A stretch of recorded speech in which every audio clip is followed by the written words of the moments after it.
بہت سارے لوگوں کی طرف سے واٹس ایپ پہ, ٹیلی فون پہ, مختلف ذریعوں سے مجھ تک یہ میسج پہنچ رہے ہیں کہ اللہ کا واسطہ لوگ ڈراموں میں بے انتہا دلچسپی لے رہے ہیں, رو رہے ہیں ڈرامے دیکھ دیکھ کے. ڈرامے سینما گھروں میں چل رہے ہیں, اپنی پوری فیملی کئی قسطیں ڈراموں کی, ایسے جذباتی ہو رہے ہیں, ایسے دیکھ رہے ہیں کہ جیسے اس کے بعد کبھی دیکھنا نصیب نہیں ہوگا, اور بڑی تعریف ہے, ایسا ڈرامہ ایسی فلم. تو میرے بھائی یہ لغویات ہیں, یہ وہ چیزیں ہیں جن میں ٹائم ویسٹنگ کے علاوہ کچھ بھی حاصل نہیں ہوتا. جو لوگ ان چیزوں میں دلچسپی لے رہے ہیں, اللہ کے قرآن کے مطابق ان میں جنت کی علامت نہیں پائی جاتی. آپ ڈرامے دیکھتے دیکھتے قبر میں چلے جانا, یہ ڈرامے آپ کو اللہ کی جنت سے ہمیشہ کے لیے محروم کر سکتے ہیں. آپ کہہ سکتے ہیں انٹرٹینمنٹ ہے نا, تو یاد رکھو ایک انٹرٹینمنٹ جائز ہوتی ہے جو آپ کی صحت کے لیے اچھا ذریعہ بنتی ہے, آپ کے دماغ کو فریش کرتی ہے. ایک انٹرٹینمنٹ وہ ہوتی ہے جو آپ کے جذبات سے کھیلا جا رہا ہو اور آپ کو غلط میسج دیے جا رہے ہوں. ڈراموں سے, فلموں سے آج تک کوئی سیدھے راستے پہ نہیں چلا. ان ڈراموں نے, ان فلموں میں نے ہمارے فیملی سسٹم کو تباہ کر دیا ہے. کیسے کیسے ڈرامے دکھائے جا رہے ہیں. طلاق دینے کے بعد بیوی اسی گھر میں رہ رہی ہے. آپ بتاؤ جب ہماری بچیاں یہ چیزیں ڈراموں میں دیکھیں گی تو طلاق کا جو اسلام نے کانسیپٹ دیا اس کا وہ تباہ ہو جائے گا کہ نہیں ہو جائے گا. بار بار ڈراموں میں حلالہ دکھایا جا رہا ہے, حلالہ.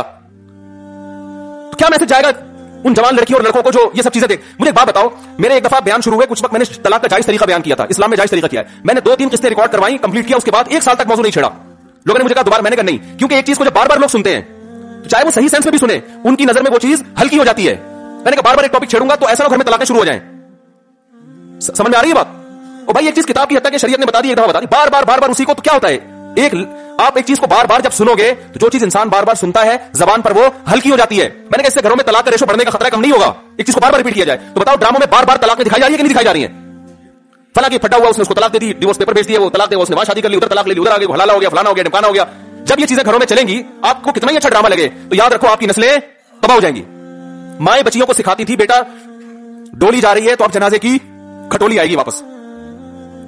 بتاتے تھے نہیں بتاتے تھے, ہم تو بچپن میں سنتے تھے, بھائی ڈولی جا رہی ہے اب جنازے کی کھٹولی آئے گی, طلاق لے کے نہیں آنا. ہاں جہاں جائز طلاق ہے ہم تو کہتے ہیں کہ وہ جائز ہے, اس میں اتنا ظلم جائز نہیں ہے کہ بچی کو بیڑا غرق کر دیا پھر بھی آپ لازمی, لیکن اصول تو یہی ہے نا کہ یہ بری چیز ہے.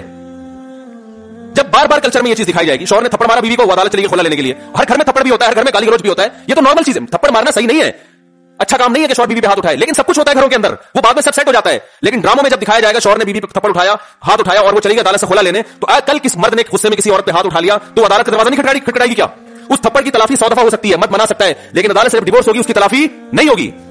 مرد کے دل میں نفرت پیدا ہوگی, اس سے مجھ سے طلاق کیوں مانگی, کیوں گئی ہے ڈیورس لینے کے لیے, بچے تباہ برباد ہو جائیں گے. تو ان ڈراموں سے فیملی سسٹم کو جوڑا نہیں جا رہا, جوڑ کے نام پہ توڑا جا رہا ہے. اور میں نے اپنے دوست سے پوچھا, میں نے کہا یہ چیزیں تو فلموں میں پہلے زیادہ دکھائی جاتی تھی, تو ڈراموں پہ اتنا شور کیا؟ انہوں نے بڑی پوائنٹ کی بات کی. انہوں نے کہا کہ فلموں میں جو چیزیں دکھائی جاتی ہیں وہ نارمل ماحول سے ہٹ کر ہوتی ہیں. ڈرامے کا مطلب یہ ہوتا ہے کہ جو گھروں میں ہو رہا ہے وہ دکھایا جائے, اس کو لوگ زیادہ اڈاپٹ کرتے ہیں. کوئی آواز اٹھانے والا نہیں ہے, نہ حکومت کنٹرول کر رہی ہے, نہ کوئی کیمرہ والے اس پہ کوئی نوٹس لے رہے ہیں. سینما گھروں میں چلنا شروع ہو گیا, صبح شام اتنے کلپ میرے مجھے لوگ بھیج رہے ہوتے ہیں, یہ مجھے صاحب یہ سین دیکھیے, بڑا ٹائٹ سین ہے. کیا ہو گیا تمہیں, پاگل ہو گیا تم بھائی, کیا ہو گیا ہے؟ میں اپنے دوستوں سے کہتا ہوں, میں میٹنگیں کرتا ہوں بلا بلا کے کہ یار ٹائم کی بڑی کمی ہے, میرا سارا دن اسی میں گزرتا ہے یار, بہت سارے کام کرنے ٹائم نہیں مل رہا. جب رات کو سونے کے لیے لیٹتا ہوں تو ندامت کے ساتھ, اللہ کی قسم میری حالت ہے کہ یار آج بہت سارے کام کرنے تھے مگر آج بھی رہ گئے. ہم حیران ہو رہے ہیں, آپ 2-3 4 گھنٹے کیسے ٹی وی کے سامنے بیٹھ جاتے ہو, ٹائم کہاں سے آ رہا ہے آپ کے پاس؟ اتنا ٹائم ہونا اس کی علامت ہے آپ کا دنیا میں کوئی ویژن ہے ہی نہیں. جس کا کوئی ہدف ہوتا ہے اس کے پاس اتنا ٹائم نہیں ہوتا. یہ جو ڈرامہ فلموں میں ٹائم ضائع کیا جا رہا ہے نا, خدا کی قسم موت کے وقت حسرت کا سبب بنے گا. موت کے وقت اللہ نے زندگی صرف ایک دفعہ دی ہے. قرآن کے الفاظ دیکھو کہ موت کے وقت اگر تم ساری دنیا کی ساری دولت خرچ کر کے بھی ٹائم واپس لینا چاہو گے نا, لا یستاخرون ساعۃ ولا یستقدمون, اللہ فرماتے ہیں 1 منٹ تو دور کی بات, 1 منٹ کے 1 کروڑ حصے کر لو نا, وہ بھی نہیں ملے گا. ابھی بہت ٹائم دیا اللہ نے, ابھی بہت ٹائم دیا ہے. چاہو تو ڈراموں میں ضائع کر دو, فلموں میں ضائع کر دو, سارا دن ٹی وی کے سامنے بیٹھ کے کرکٹ کے میچ دیکھ کے تالیاں بجاتے رہو, فلاں نے یہ چھکا مارا, فلاں نے چوکا مارا. ابھی بہت ٹائم ہے, لائف کو خدا کی قسم جتنا انجوائے کر رہے ہو 10 سے ضرب دے کے اس سے زیادہ انجوائے کرو. لیکن جب موت کا وقت آئے گا تو یہ سارے مزے کرکرے ہو جائیں گے. یہ غیر مسلموں کے کام ہیں جن کا آخرت پہ یقین نہیں ہے, ان پہ یہ چیزیں سوٹ کرتی ہیں. ان کو مرنا نہیں ہے نا, ان کا تو خیال ہے مر جائیں گے تو ختم ہو جائیں گے, ان کا یہ کانسیپٹ ہے. تو کہتے ہیں زندگی میں جتنا جلدی انجوائے کر سکتے ہو کرو. جس کا آخرت پہ یقین ہے اس کا کوئی ہدف ہوتا ہے کہ مجھے ایک زندگی ملی ہے, دوبارہ یہ زندگی نہیں. ہندوؤں کا نظریہ ہے کہ 7 جنم ہوتے ہیں, اسلام کہتا ہے ایک ہی جنم ہے, اس کے بعد قیامت آ جائے گی, دوبارہ کوئی جنم نہیں ملے گا. اور اللہ کو دیکھو, اللہ تعالیٰ حضرت عیسیٰ علیہ السلام کو موت دینے کے بعد بھی آسمانوں پہ اٹھا سکتے تھے نا, اور پھر قرب قیامت میں نازل کرتے. اللہ نے حضرت عیسیٰ کو زندہ آسمانوں پہ اٹھا کے یہ میسج دے دیا کہ جس کو قرب قیامت میں نازل کرنا ہے اس کو موت نہیں دوں گا, آخر میں موت دوں گا. اس لیے کہ مرنے کے بعد اٹھا لیتا تو تمہارے دماغ میں یہ تصور آ سکتا تھا کہ شاید ہمیں بھی موت کے بعد دوبارہ زندگی مل جائے. تو موت کے بعد تو پیغمبروں کو بھی نہیں ملتی, تمہیں کہاں سے ملے گی, ہمیں کہاں سے ملے گی بھائی زندگی؟ تو اپنے وقتوں کو برباد مت کریں, انجوائے کریں, ایسی چیزوں کو انجوائے کریں جس سے معاشرے میں ترقی ہوتی ہے. بھائی جاگنگ کر لیا کرو, سوئمنگ کر لیا کرو, فٹ بال کھیل لیا کرو, تھوڑا سا ورزش ہو جائے گی, کولیسٹرول کم ہو جائے گا, فائدہ بھی ہوگا, انجوائے بھی ہوگا. ڈرامے سے کیا انجوائے کر رہے ہو بھائی تم بیٹھ کے, رو کیوں رہے ہو ڈرامہ دیکھ کے؟ وہ تمہارا کیا لگتا ہے جس کے ساتھ یہ ہو گیا, رو رہے بیٹھ کے جیسے پتہ نہیں کیا ہو گیا. دیکھو انسان کے جو اعصاب ہے نا, اعصاب, ان میں اللہ نے محدود صلاحیتیں دی ہیں. میں نے ایک انگریز نفسیاتی ڈاکٹر تھا, اس کی ایک تحریر خود پڑھی تھی. काश मैं उसको महफूज कर लेता तो आपको आज मैं वो तहरीर दिखाता। उसकी रिसर्च थी कि दुनिया में जो डिप्रेशन, चीखो पुकार, मारधाड़, चीजों को तोड़ फोड़ का जो कल्चर आया है, ड्रामा और फिल्मों से आया है। ये जो आज बच्चियां मां पे चीखती है ना, आप उनकी हिस्ट्री चेक करें, ड्रामे देख के चीखती हैं। मां ने कुछ तेज आवाज में बात कर दी, बच्ची एकदम चिल्लाएगी क्योंकि उसने ड्रामे में लड़कियों को चीखते हुए, बोलो ना, देखा। शौहर अगर गुस्सा करे, नहीं करना चाहिए लेकिन करे, तो इस्लाम कहता है तुम्हारा मोहसिन है। अगर किसी को सजदा करने की इजाजत होती तो नबी ने फरमाया कि औरत को हुक्म देता किसको सजदा करे? शौहर को। नबी ने औरत के फायदे के लिए बात कही है। शौहर को यह होगा कि मेरी बीवी मेरा एहतराम करती है, ऊंच नीच हो जाएगी, मना लेगा बाद में, उसको पता है मेरी, बर्दाश्त कर लेती है, खर्चा पूरा करेगा, जो तमीजदार शौहर है। लेकिन अगर वो इसको गुस्सा आया हुआ है और उसने आगे से ईंट का जवाब पत्थर से दे दिया, घर चलेगा? बोलो ना भाई। और अगर बीवी ने कभी उल्टी सीधी कर ली और इसने बर्दाश्त करने के बजाय ड्रामा देखा था, उसमें थप्पड़ मारते हुए देखा था, इसने भी रख के एक थप्पड़ रसीद कर दिया, तो इससे घर में मोहब्बत का माहौल पैदा होगा? बोलो ना भाई, क्या हो गया? बल्कि मैं तो इससे आगे कहता हूं कि ड्रामा में जो मियां बीवी दिखाए जाते हैं वो कोशिश करते हैं लड़का हैंडसम तरीन तलाश किया जाए और लड़की खूबसूरत तरीन। उस जोड़े को देखकर तो वैसे ही कोई मर्द को अपनी बीवी अच्छी नहीं लगती और औरत को अपना शौहर अच्छा नहीं लगता। कहते हैं मियां तो ऐसे होते हैं, क्या महंचू अब्बा ने मेरे मत्थे लगा दिया है। एक साहब मुझे कहते हैं मुझे बीवी अच्छी नहीं लगती। मैंने कहा फिल्में देखना छोड़ दो, अच्छी लगेगी तुम्हें। हाँ, जिस गरीब के सामने सुबह शाम कोरमे कबाब घूम रहे हो उसे घर की दाल अच्छी लगेगी? बोलो ना भाई, ये तो सबसे पहला नुकसान है। तो ये उन लोगों के काम है जिनका आखिरत पर यकीन नहीं है। इनसे हमारा घर तबाह। ड्रामे वालों का विजन ये नहीं होता कि घरों के माहौल को अच्छा करना है। ड्रामे का विजन ये होता है कि पैसा कमाना है। हर वो चीज जो मार्केट में चलेगी उससे पैसा आएगा। तो मार्केट में नेगेटिव चीजें ज्यादा चलती हैं। मेरे क्लिप में देखो, मैंने यूट्यूबर्स को अभी कुछ कंट्रोल किया है। पूरे बयान मां बाप के हुकूक पर, बीवी बच्चों के हुकूक पर चल रहा है, अल्लाह उसके रसूल के हुकूक पर। दरमियान में एक लतीफा आ गया, लतीफा सबसे ज्यादा हिट होता है। समझ रहे ना? तो लोगों को तो एंटरटेनमेंट चाहिए, वो मुस्बत चीजें कम चलती हैं। तो अगर देखो, एक तैयब उर्दुगान है ना, तुर्की का सदर, मैं ड्रामों को जायज नहीं कहता, लेकिन उसने भी ड्रामे बनाए। मैं नहीं कहता कि वो देखना जायज है, लेकिन फिर भी एक विजन तो रखा ना उसने ज़हन में कि खिलाफत उस्मानिया का सही तस्वीर दिखाना है, फैमिली सिस्टम को जोड़ना है। अभी तैयब उर्दुगान की एक स्पीच हमने सुनी, उसने कहा कि अपनी कौम को तरजीह दे रहे, कम उम्र में शादियां करो। क्या तरजीह दे रहे अपनी कौम को? कम उम्र में शादियां करो। हमने अपनी नस्ल को बढ़ाना है कि तुर्की को अफरादी कुव्वत चाहिए।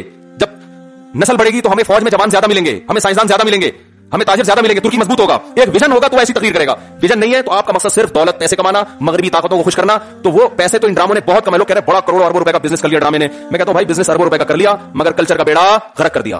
तो बिजनेस तो मेरे भाई चर्च बेचने वाला जितना अच्छा करता है ना, हीरोइन बेचने वाला, चर्च का बिजनेस ज्यादा अच्छा है हीरोइन का? बताओ। अब ये गुटके वाले तो बेचारे, इनका कोई बिजनेस है जो गुटके की दुकान खोल के बैठे हुए हैं? तो खुद दूसरे से गुटके उधार मांग के खा रहे होते हैं। चर्च करोगे तो ज्यादा पैसा, और अगर हीरोइन पे आ गए अरबपति बन जाओगे। तो बिजनेस नहीं देखा जाता, ये देखा जाता है कौम को पैगाम क्या दे रहे हो। तो भाई ये हुकूमत नहीं करेगी, ये आपने करना है। अपने घरों को आपने कंट्रोल करना है। अपने घरों से टीवी को बंद करें, काबू में लाएं। अगर रखा हुआ है तो उसको एक लिमिट करें, काबू में लाएं। देखें क्या हो, बच्चे लैपटॉप देख रहे हैं तो जाके हिस्ट्री तो सर्च करें कि क्या देख रहा है बैठ के वहां पे। वो बच्चियों को फोन लेके दिया हुआ है, बच्चों को तो चेक तो करें किससे बात है। भाई ये फोन जरूरत की चीज है, ये दोस्तियां लगाने की चीज नहीं है। दोस्तियों में टाइम जाया होता है। हम जब मदरसे गए, हमारे हजरत ने सख्ती से पाबंदी लगाई, किसी तालिब इल्म को किसी से दोस्ती की इजाजत नहीं है। यहां पढ़ने के लिए आए हो, समझ रहे हो ना? किसके लिए आए हो? दोस्ती की इजाजत नहीं दी।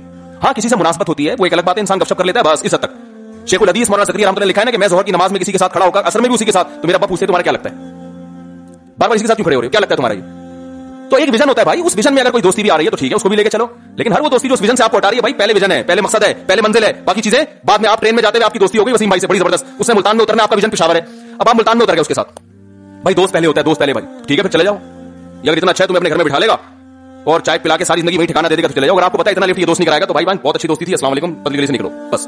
तो ये जो यूनिवर्सिटी से पढ़ने वाले लड़के हैं ना, मैं इनसे कहता हूं दोस्ती करो, अपनी पढ़ाई का नुकसान दोस्त की खातिर नहीं करो। क्योंकि जब तुम्हारे पास पैसा नहीं रहेगा ना, जो दोस्तों पे तुम टाइम जाया कर रहे हो, तो पैसा तो जाएगा, दोस्त भी चले जाएंगे साथ में। ये दोस्त भी जब तक है जब तक पैसे हैं, ठीक है ना? जब तुम खुद इनसे कर्जा लोगे, यार पान के पैसे दे दे, गुटके के पैसे दे दे, तो जो जिगरी दोस्त है ना, जो तुम्हारे लिए आसमान से सितारे तोड़ के ला रहा था, सबसे पहले तुम्हें देख के रास्ता वही चेंज करेगा। वो गली में देखेगा वो जिगरी दोस्त आ रहा है, बोलेगा इधर निकल ले यार, क्योंकि उधर जो आ रहा है वो जिगरी नहीं है, उसको बर्दाश्त कर सकता हूं, इसको बर्दाश्त नहीं कर सकता। तो जब कुछ काम के बन जाओगे, दोस्तियां तो तुम्हारी तरफ दौड़ के आएंगी।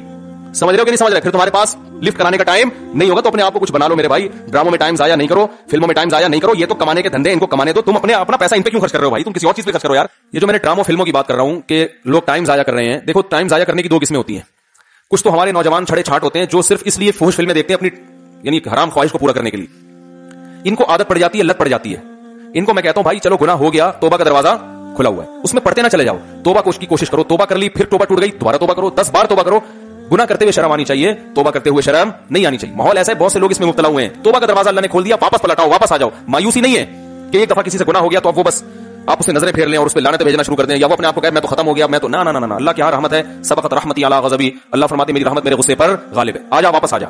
माहौल है, लोगों को बुराइयां करवा रहे हैं, वापस आए और उलमा से राब्ता करें, अहलुल्लाह से राब्ता करें, भाई मुझसे ये गुनाह नहीं छूट रहा, कोई तरीका बताएं छूट जाए। आहिस्ता आहिस्ता इंशाअल्लाह छूट जाएगा। हमने बहुत से लोग ऐसे देखे जो गुनाह की लत पड़ चुकी थी, मगर उनकी जिंदगी से अल्हम्दुलिल्लाह देर से निकला मगर निकल गया। तो हिम्मत वाले लोगों की जिंदगी से जल्दी निकल जाता है, कम हिम्मत लोगों की जिंदगी से देर से निकलता है, लेकिन निकल जाता है अगर कोई चाहेगा। नहीं चाहेगा तो मामला खराब है। दूसरा, एक लत पड़ती है ड्रामों की। वो ड्रामों की जो लत है जिसका मैंने तस्करा किया, ये लत भी बड़ी खतरनाक है। इसमें आपको टाइम पास करने के लिए कोई चीज चाहिए होती है, तो इस लत के लिए यह भी जरूरी है कि आप किसी बुजुर्ग से राब्ता करें या कोशिश करें छोड़ने की। एक और चीज इससे ज्यादा जरूरी है कि मुफीद कामों में जब आप टाइम लगाएंगे, आप अपना फालतू टाइम किसी ऐसे एंटरटेनमेंट के काम में लगाएं जो दिलचस्पी हो और उसमें फायदा भी हो, तो उससे आप इन चीजों से बच जाएंगे।